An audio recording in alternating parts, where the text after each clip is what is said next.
Semuanya pada hari ini. Bapa kami di surga. Kapan? Hari ini. Setiap hari. Jadi berlaku setiap hari. Nah, Alkitab adalah satu-satunya kitab suci agama di dunia. Dengarkan. Alkitab adalah satu-satunya kitab suci agama di dunia ini. Yang kata waktunya adalah hari ini.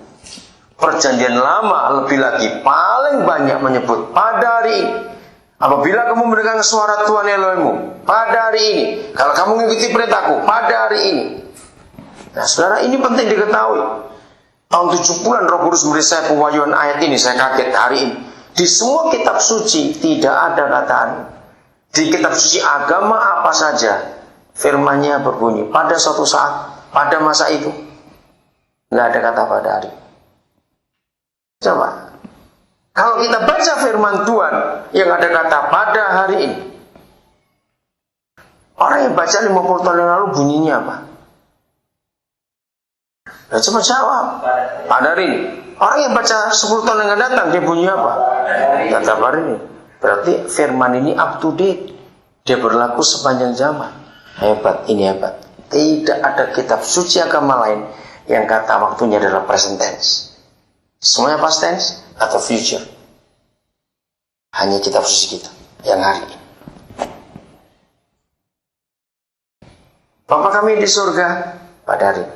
Dikuduskanlah namamu pada hari ini. Jadilah kehendakmu pada hari ini. Nah, sampai kata itu. Berarti minimal setiap hari ada satu kehendak Bapa untuk kita. Bisa lebih. Tergantung kapasitas kita. Kalau kita mungkin mengembangkan kapasitas kita, Papa beri banyak.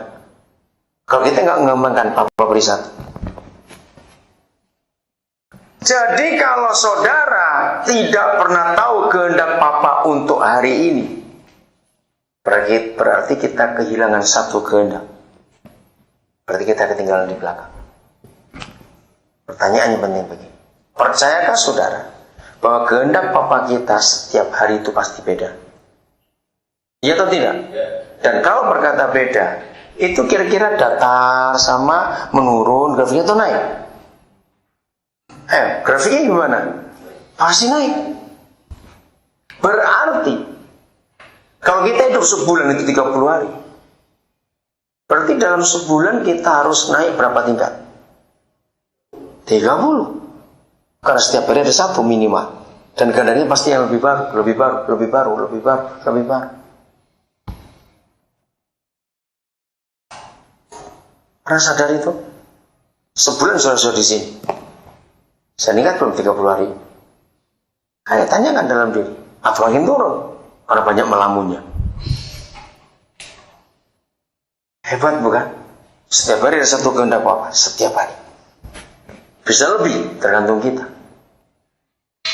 Maka itu begitu bangun pagi, jangan pikir makan apa ya, kawin kapan ini. Jangan pikir begitu.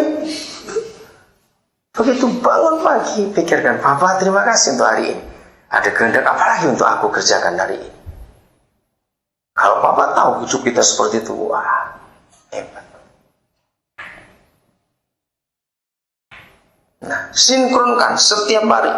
Sebelum kita lahir, Papa sudah punya buku harian untuk kita. Jadi nanti kita menikah dengan siapa, tinggal di mana, punya anak berapa, kerja apa, jadi apa, itu semua sudah ada di buku harian itu. Masalahnya kita tidak mau berusaha mengerti kehendak Papa. Kembali Efesus 5:17 tadi.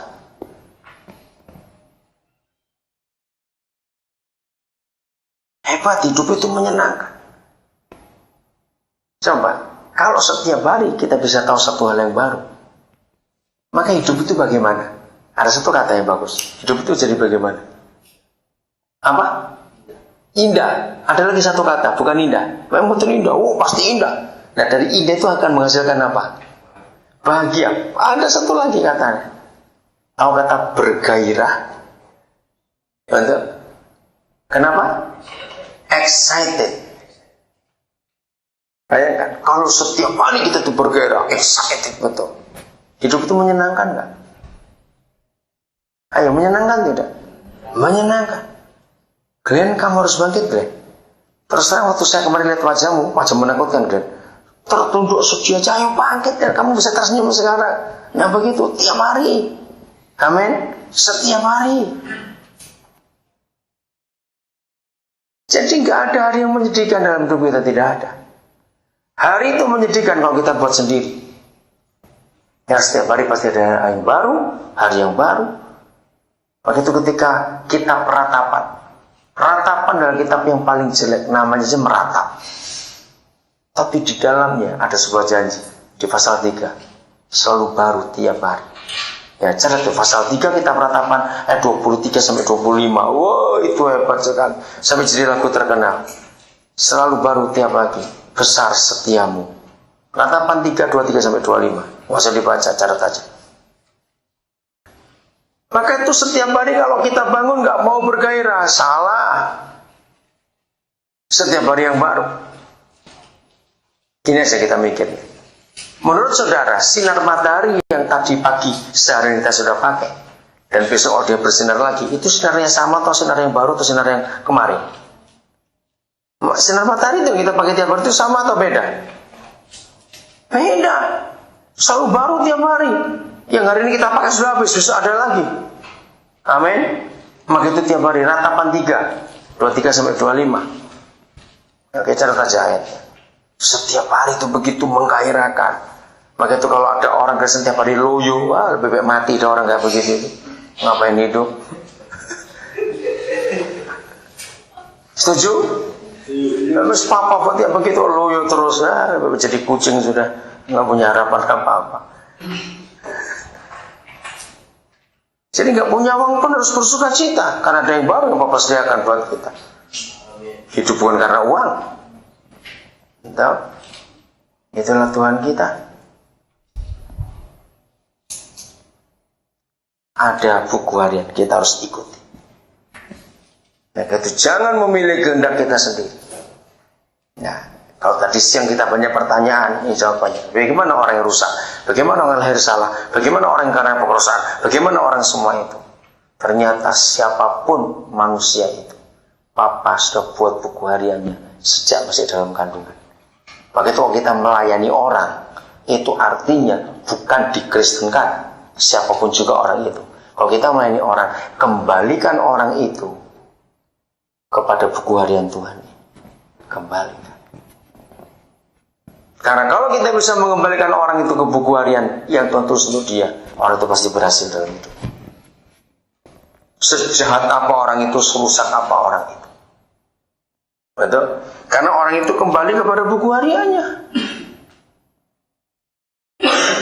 Nah, istilah yang paling gampang, ilustrasinya gini. Nggak mungkin ada kereta api jalan di jalan tol. Pasti jadi tertawaan orang itu. Ini kereta api goblok ini, ngapain di sini? Ngerti? Jadi kereta api jalan di rel. Juga kebalikan, nggak ada mobil jalan di rel. Kenapa? Amnes? Nggak di film, nggak ada juga. Oke. Jadi kita harus ada di jalur kita, di kehendak Bapa. Nah, pasti ada yang tanya, kalau begitu, bagaimana orang yang cacat? Bagaimana orang yang hidupnya kacau? Nah, Papa tidak pernah memberi kehendak yang jelek. Sekarang kita lihat Yakobus 1:17. Jadi kalau sampai ada orang itu kacau hidupnya, orang itu nggak karuan hidupnya, itu bukan Tuhan. Dari Tuhan itu selalu yang terbaik. Yakobus 1:17. Salah seorang silakan baca ayat itu. Pemberian yang baik. Setiap kata itu penting. Pemberian yang baik dan setiap anugerah yang sempurna datangnya dari siapa? Dari atas. Dari diturunkan ya. Dari Bapa segala terang. Padanya tidak ada perubahan atau bayangan karena pertukaran. Jadi Papa kita itu konsekuen, gak berubah. Berarti buku harian yang dia tulis Yakobus 1:17. Berarti yang dia tulis untuk kita selalu yang sempurna dan selalu yang baik. Katakan amin. Kalau agama-agama berkata ada kata nasib, nah Papa kita nggak ada kata nasib. Nasib itu begini bunyinya. Kalau kamu ditakdirkan